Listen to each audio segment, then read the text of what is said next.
would be the most compatible with your lifestyle, your gender, your age, and even your political beliefs. If you've had enough of what they're selling where you're at and want to take your life elsewhere, well, isn't that supposed to be what they say here is the American way? What I think it has to be is every single human person on this planet's right, and that's to go where you want. Now, let me tell you, I think the world in general is a little bit overrated. I've been around a little bit, and a lot of people say, well, I want to be a world traveler. Well, there's a lot of places that, when you travel on vacation, represent what's best, what that country offers best. So when you, for example, when you go to Mexico and you go to Cancun and so forth, that's not representative of Mexico. I've been from the northern border of Mexico down to the southern border where I crossed over into another country, and I've engaged in every possible event a person I think could ever experience in the life of an agent in the field. It's absolutely the most bizarre place that I have ever seen. And I ran into everything from the military to very generous, really wonderful people in Mexico. But by and large, what you see where you go on vacation isn't a country. It's a vacation spot. So don't be picking your vacation spot as a place to go without first investigating it. Now, why I'm talking about this is that communities have formed in foreign countries. Say, for example, when the Irish came over to America, they stuck together. When different kinds of cultures come over, they don't mix and blend like a big salad bowl. When they talk about all the refugees, I guess you could call it that, but when they talk about all the Ellis Island people coming through Ellis Island, they didn't come here and then blend in with all of America. They went to boroughs, like in New York. You had the Chinese. You have Chinatown, for crying out loud. You have Chinatown in Chicago. You have Chinatown in Los Angeles. You have Chinatown in New York. You have Chinatown in Miami. Because they are culturally comfortable together. And I think that's great. So what I'm talking about, though, is your opportunity to go where you're comfortable. Let's ask the question then. Why are they, the ruling elite, trying to make us homogenized milk? Why are they trying to put us through the sieve and make us all the same size?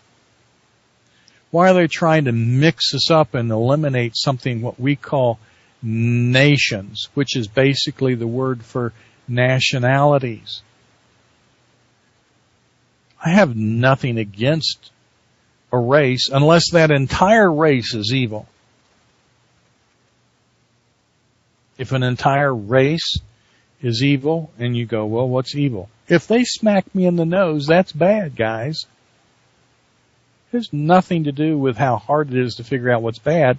If I get hurt from it, it's bad. So the bottom line is our freedom as people on this planet, the right to go somewhere, but also remember there are communities that where you go to might be able to lend you help. And so when you leave, say, for example, America, you'll go to expatriate communities. Say, for example, one I'm familiar with is in a Central American country.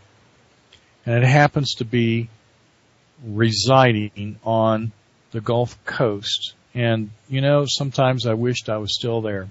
I could have stayed there.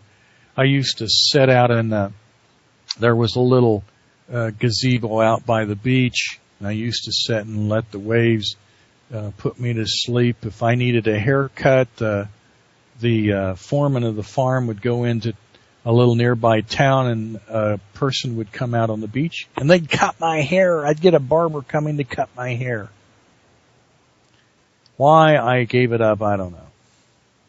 But anyway, here's the deal. Community has different kinds of approaches. Some are social. Some are just economic. But the one that I want to talk about is sustainable and secure, which means that you are self-sufficient and survival-oriented.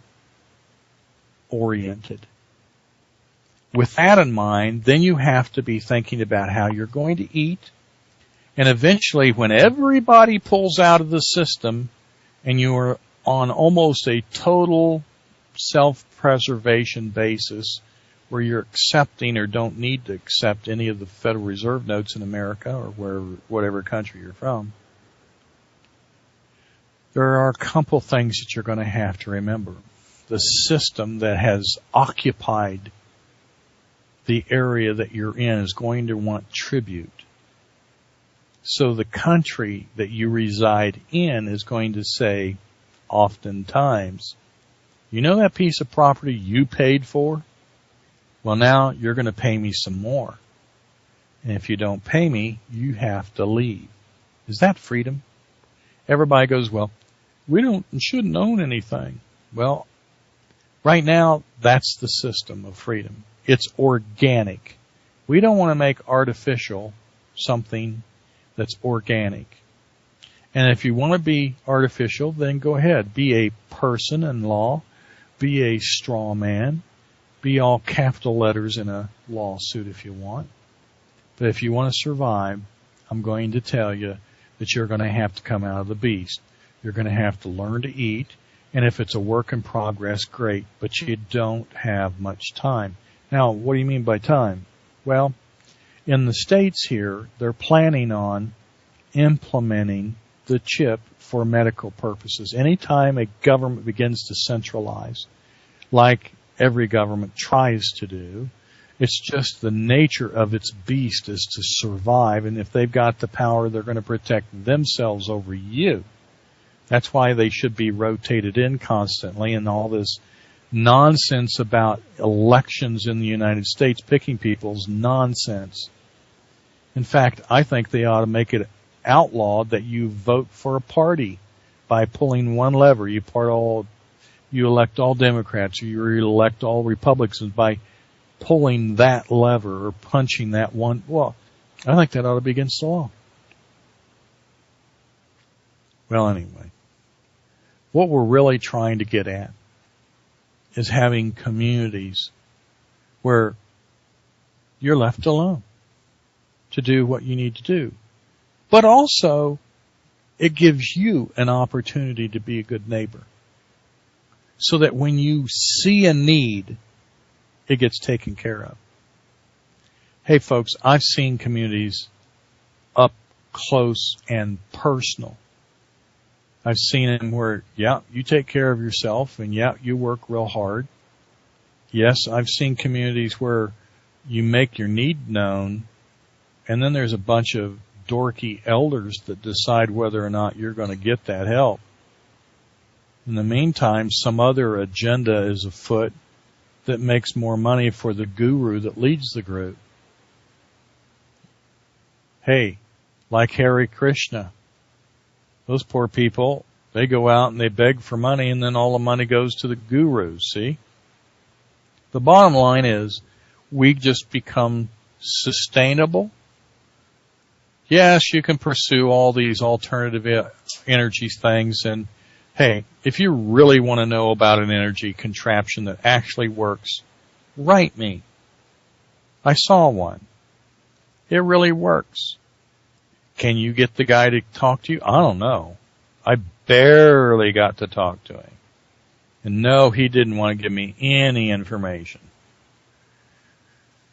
But it does exist.